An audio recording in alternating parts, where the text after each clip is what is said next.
Hi, I'm Kathy Cote from Catalyst Fitness and Nutrition, and today we're going to talk about the reverse diet. Who is it for and how do you do it? So the reverse diet in this situation that I'm going to talk about today is for somebody who has been chronically dieting or has been under eating for several months and perhaps even years. And this is super common with the women that I'm talking to.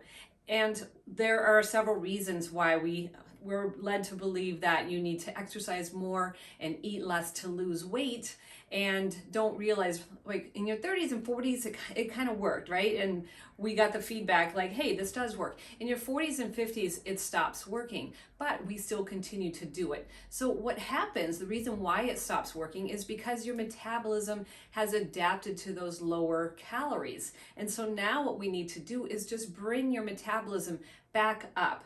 And so if you think you might be in this situation, you can check out my online calorie calculator and calculate your maintenance calories. Now, those calories are the calories that your body needs to have.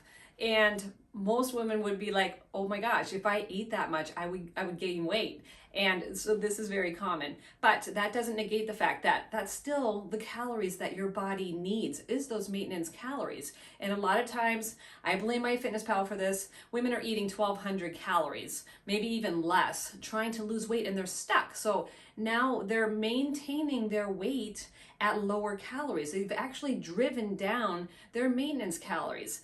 This can easily be undone by just going back up, eating your calories back up at maintenance calories. And I know that sounds scary, especially if you did that calculation, but this is what is necessary for you to begin losing fat again. So say if you're eating 1,200 calories and your maintenance is 2,000 calories, then you start eating closer to 2,000 calories, right? If you can get to 85% of your maintenance, actually like 90% of your maintenance, then that is going to be beneficial. That is going to reset your metabolism, and then you can go into a fat loss phase.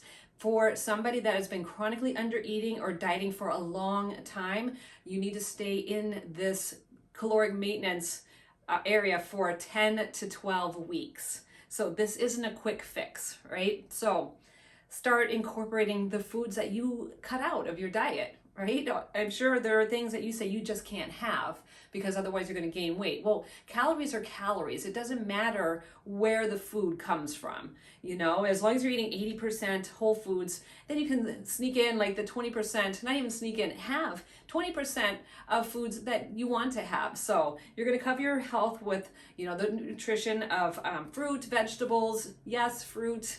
I know some people eliminate fruit because it has sugar in it. It's fructose, and it's not sugar that's the problem.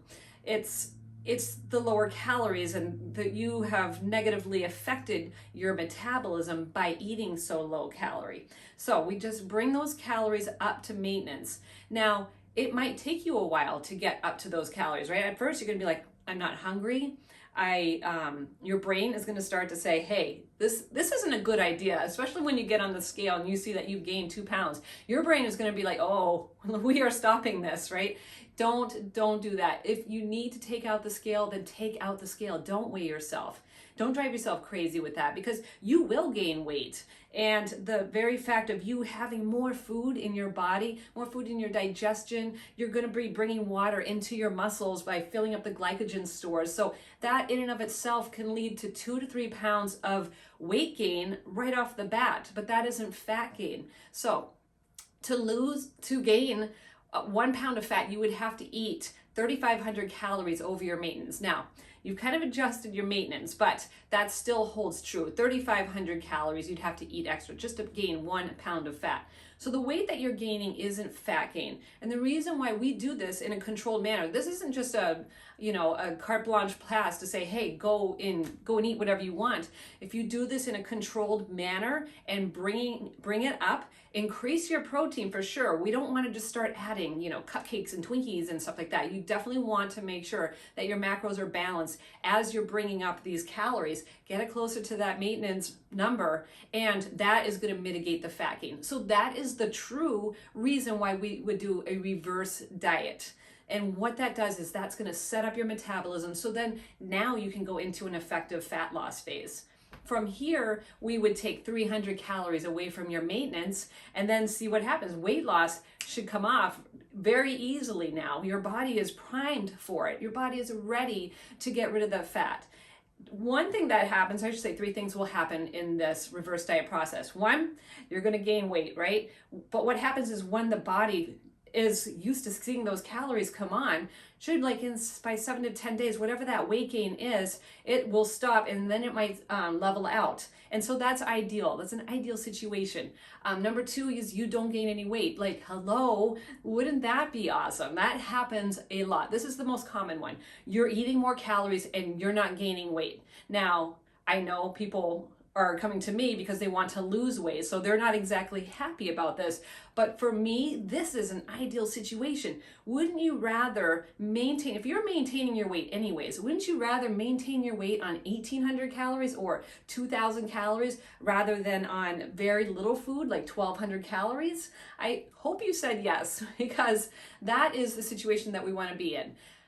Then there's also the situation where someone brings on these calories and the body is a hyper responder and it starts shedding body fat. So this is going to happen anyways as you bring it on, but your body is going to say, hey, we're getting these calories on board. We don't need this stored body fat anymore, and it starts to get rid of it. So this isn't the most common scenario, but it's not uncommon either. So I did have one client increase her calories and she lost 6 pounds. I had another client increase her calories and she lost 15 pounds. Now, that isn't right, that isn't normal, right? That isn't what usually happens. So you're always going to have an extreme on either end. I mean, you could probably gain a significant amount of weight. I haven't seen it. I think it really depends on how you bring on those calories, right? So the longer that it takes you to get up to that, say, 2,000 calories, if it takes you 8 weeks to get yourself up to the 2,000 calories, you still have to spend that 10 to 12 weeks in the maintenance phase. So try to rip off the Band-Aid, bring on those calories, and that is going to set you up for an effective fat loss phase. And that's how the reverse dieting process works. Thank you very much for watching.